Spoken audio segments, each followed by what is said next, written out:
So I'm Meg. I'm an autistic woman, and I'm a researcher who specialises in autistic supports. So supports are really important for autistic people because they're basically like life rafts or buoys. You can imagine being out in the ocean, drifting at sea with no sense of where you are or where you're going. Your instinct's going to be to grab the nearest thing possible to stay afloat. Pretty much everything I have around me is very, very colourful. I'm what's called a sensory seeker, which means for me, I'm really drawn into colourful things, bright things, textural things, because the way I see the world, it's like, looking at something with all the saturation turned up.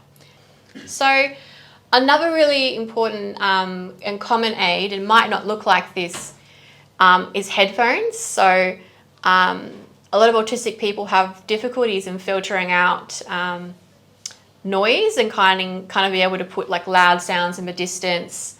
For me personally, I have a lot of trouble when I'm in crowded places because there's too many faces to look at. I can't process all the faces at once.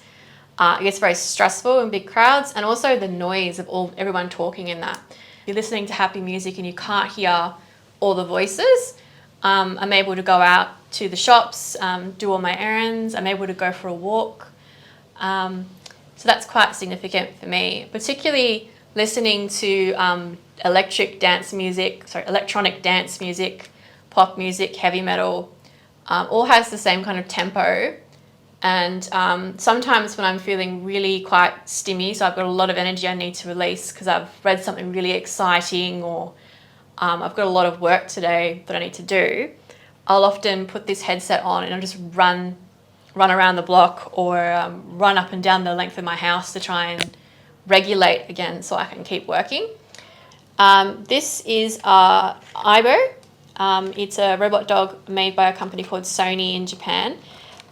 It might look like a toy, but it's actually very sophisticated. It's fitted with some quite complex AI, and it's able to track faces and actually remember faces and voices, and sort of co-inhabits your home with you as if it was a real dog. It maps out your house. It remembers where you will be when you come home at night, like a dog. It'll wait for you. And it's quite, I would say, a very whimsical choice of a support. But it is a very fun and engaging one, particularly because of the way it kind of is animated and moved.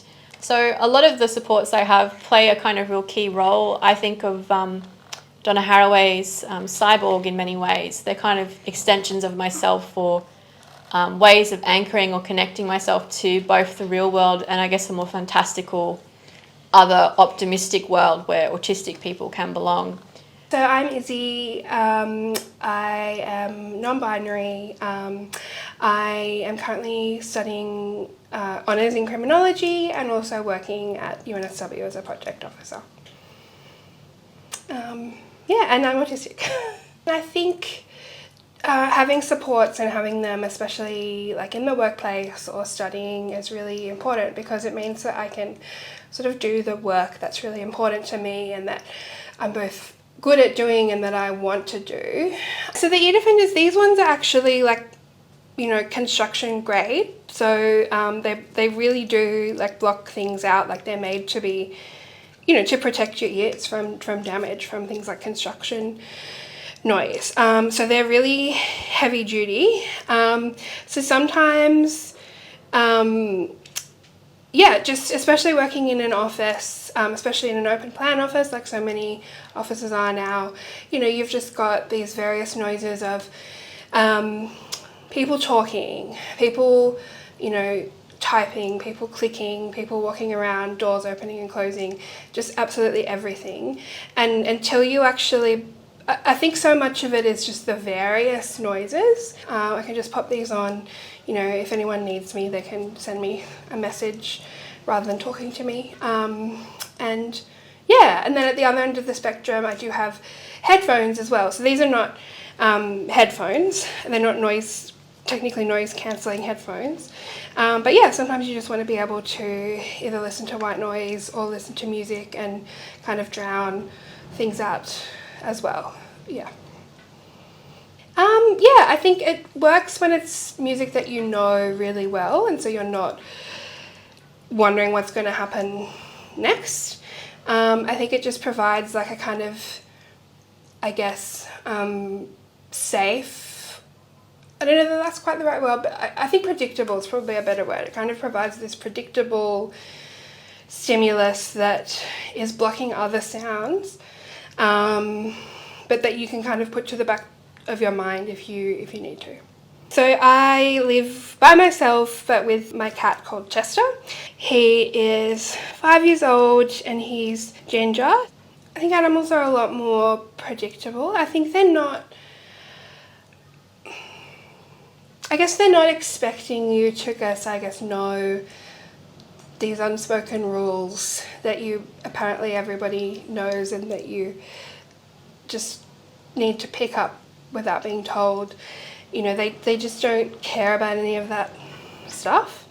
You know, they just want to be loved and looked after, and, you know, it doesn't matter if you're not following those rules, you know. Yeah, I guess they don't not play games, but I think just, you know, I think there's so much kind of stuff that I don't understand about people, and that I do understand about animals. So I'm Sophie. I identify myself as autistic as opposed to a person who has autism, because it impacts every element of my life. Yeah.